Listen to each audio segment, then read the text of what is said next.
Today, let us explore one of the most foundational and transformative teachings in the Buddha's original Dharma, the understanding that the mind is the forerunner of all actions and that karma is born from intention. This teaching appears repeatedly in the earliest discourses, and it is stated concisely in the opening verse of the Dhammapada. Mind is the forerunner of all things. Mind is chief. If one speaks or acts with an impure mind, suffering follows like the wheel of a cart follows the foot of the ox. If one speaks or acts with a pure mind, happiness follows like a shadow that never departs. This is not simply a moral instruction. It is a profound statement on the nature of experience itself. It means that our lives are created from the inside out. What we think, we become. What we dwell upon shapes the world we perceive, and the quality of our intention determines the quality of our future. Many people think karma means punishment or reward from an external force, but the Buddha clarified in the Dvedhāvitakka Sutta, in 6.63, that karma means intention. It is intention, monks, that I call karma. Having intended, one acts through body, speech, or mind. So karma is not a cosmic bookkeeping system. It is the natural unfolding of cause and effect inside the mind. Let us explore this teaching gently, deeply, and practically. When the Buddha awakened under the Bodhi tree, one of his central insights was the understanding of dependent origination, that suffering arises from causes, and that by understanding these causes clearly, suffering can be brought to an end.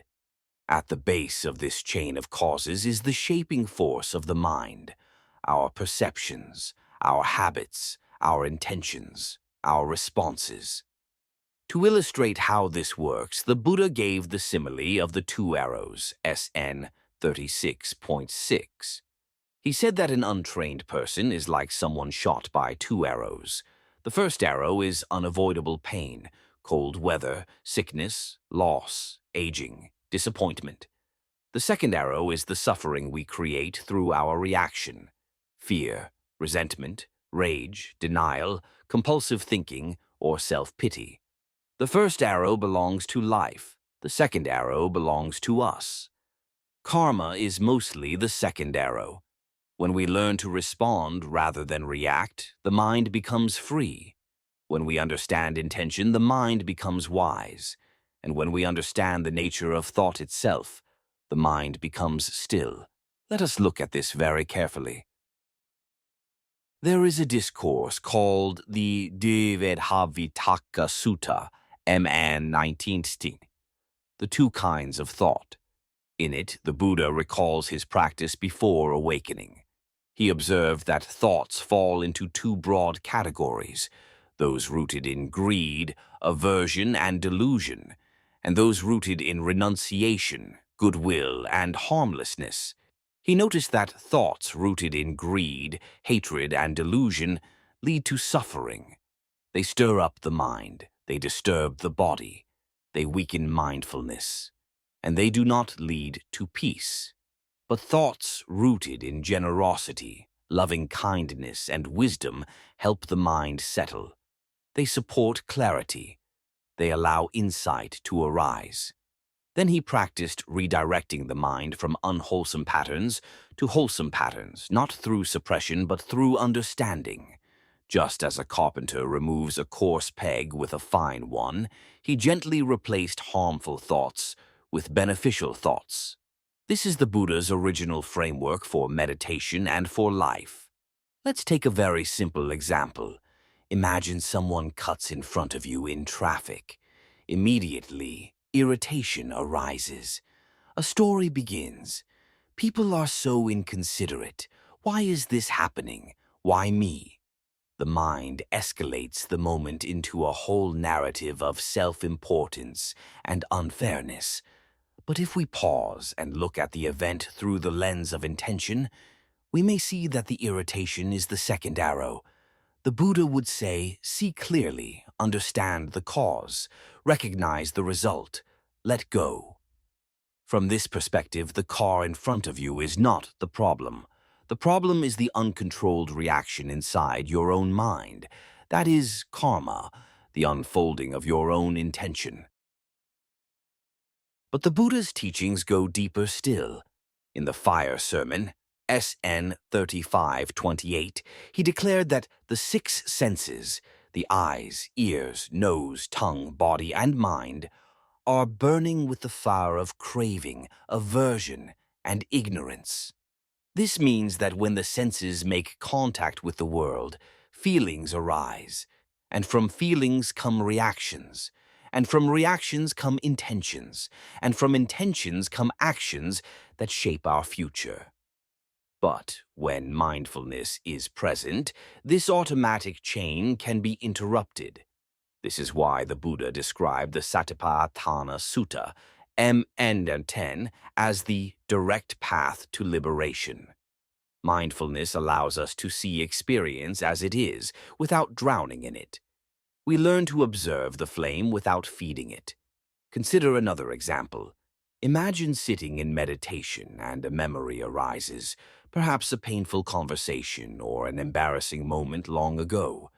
If mindfulness is absent, the memory becomes a small movie, and we get pulled inside it. We add judgment. I shouldn't have said that. I ruined everything. We add fear. What if this happens again? We add identity. This is who I am. But if mindfulness is present, the memory is simply a mental event, like a cloud drifting through a vast sky. We see, a memory, a feeling, a tightening in the chest. Not mine, not me, just conditions arising and passing. This simple shift transforms the moment.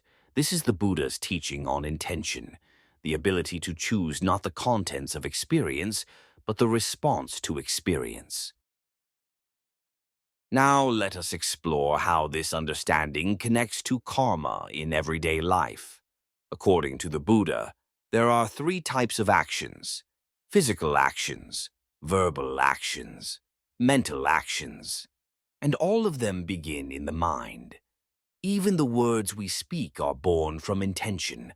A gentle intention creates gentle words. A harsh intention, even when spoken softly, carries sharpness. And mental actions, though invisible, shape the mind most powerfully. Imagine a person who constantly rehearses angry fantasies. They replay arguments, imagine confrontations, and dwell on perceived insults. They might never act out physically, but the anger becomes the architecture of their inner world. That is karmic formation, and it produces suffering. On the other hand, imagine someone who regularly cultivates goodwill, as taught in the Metta Sutta, SN 1.8. May all beings be happy. May all beings be safe. May all beings be peaceful. This practice gradually transforms the landscape of the heart. It softens hardness. It dissolves resentment. It leads to calm sleep, reduced anxiety, and clarity of mind. These too are karmic results. So, karma is not mystical. It is deeply psychological. It is the natural flowering of habit. The Buddha often used powerful metaphors to explain this process. One of them is the image of a garden. The mind is like a field, and intention is like seeds. If you plant seeds of anger, you will harvest suffering. If you plant seeds of generosity, you will harvest peace. The Buddha said in the Anguttara Nikaya, "Whatever one frequently thinks and ponders upon, that will become the inclination of the mind." This means we are continuously sculpting future moments through present thoughts. Let's look at a simple example. Imagine someone who cultivates the habit of complaining. They complain about the weather, about their job, about traffic, about other people. Over time, the mind begins to perceive the world through a lens of dissatisfaction. The world hasn't changed, but their perception has. This is karma in real time.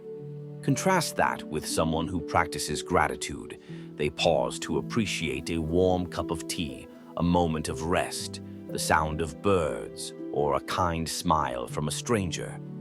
Over time, the mind becomes light, joyful, receptive. Again, the world hasn't changed, but their perception has. This is also karma in real time. The Buddha gave another profound teaching called the Simile of the Saw, MN 21. He told the monks, even if bandits were to carve you limb from limb with a saw, if a mind of hatred were to arise, you would not be following my teaching. This is perhaps the most radical statement on intention in all of Buddhist literature. It shows that liberation does not come from controlling the world. It comes from mastering the mind's response. This is not meant to frighten or overwhelm. It is meant to reveal the power of intention. Even in the most extreme circumstances, the mind can remain free if it is trained. If intention is rooted in wisdom rather than reactivity, the heart remains unshakable. This teaching leads us directly to the heart of the path. Understanding that karma is not only about past actions, it is about the choices we make right now. In every moment, we are planting seeds. With each thought, each word, each action, we shape who we will become. The Buddha said, "I do not say that there is a fixed destiny. I say that there is cause and effect." This means that while we may carry habits from the past, the present moment is always alive with possibility. It is like steering a boat. The wake behind us is fixed, but the direction of the boat is determined by our hand on the rudder right now. This is an empowering teaching. It means we are not condemned by our past. The past is a story of what has been done. The present is the story of what is possible. Let us now turn to how this understanding transforms meditation practice. In meditation, we observe thoughts and feelings as they arise. We train gently to recognize intention. Is this thought rooted in craving? Is it rooted in aversion? Is it rooted in confusion? When we see clearly, we notice that unwholesome thoughts weaken when they are acknowledged without feeding. They pass away naturally. Wholesome thoughts strengthen when they are noticed and encouraged. This is why the Buddha emphasized mindfulness of the mind in the Satipaṭṭhāna Sutta, observing whether the mind is contracted or expanded, angry or calm, distracted or concentrated. By simply observing the state of the mind without judgment, we begin to understand its tendencies, and this understanding is the first step toward freedom. Consider an example. During meditation, a feeling of restlessness arises. The untrained mind panics. I can't meditate today. Something is wrong. I need to move. But with mindfulness, we simply observe. Restlessness is present. It feels like energy rising. It creates pressure in the chest. It is not permanent. It is not personal. With this clarity, the restlessness weakens. We did not fight it. We understood it. This is intention as taught by the Buddha, the intention to understand rather than to react. This teaching becomes especially powerful when applied to relationships. Conflict often arises not from events themselves, but from how we interpret them. One person forgets to return a message, and we assume neglect. Someone speaks sharply, and we assume hostility. A friend becomes distant, and we assume betrayal. But when we look at intention, we see more clearly. Perhaps the person who failed to respond was overwhelmed. Perhaps the speaker was exhausted.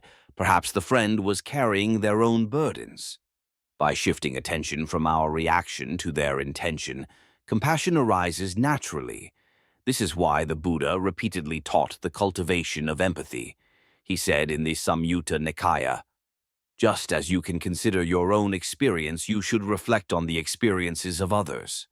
This understanding dissolves anger and opens the heart. Now, as we begin to close this teaching, let us reflect on the meaning of karma in its deepest sense. Karma is not fate. Karma is the continuous shaping of the heart. It is the architecture of becoming. It is the movement of thought, the weight of intention, the flavor of the mind. It is not something done to us. It is something done through us.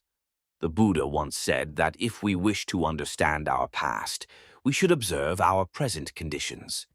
They are the results of previous intentions. And if we wish to know our future, we should observe our present intentions. They are the seeds of what is yet to come. This is not a doctrine of fear. It is a doctrine of freedom. It means that every breath is a chance to begin again. It means that each moment is new. It means that the path to peace is always right here, never far away. Let us remember, the mind is the creator. The mind is the painter of our world. Intention is the brush, and the heart is the canvas. What we choose to cultivate becomes the landscape of our life. If we cultivate generosity, we create a spacious mind. If we cultivate kindness, we create a gentle heart. If we cultivate wisdom, we create a mind that is clear and free. The Buddha's original teachings on karma are not meant to frighten or burden. They are meant to empower. They are meant to reveal that liberation is possible, not in some distant future, but in this moment, through the simple and profound act of choosing wisely. May we learn to plant seeds of compassion. May we learn to respond rather than react. May we learn to watch the mind with kindness and clarity. And may wisdom grow where confusion once lived. Thank you for walking this path of understanding. May your intentions guide you toward peace, insight, and a heart that is truly free.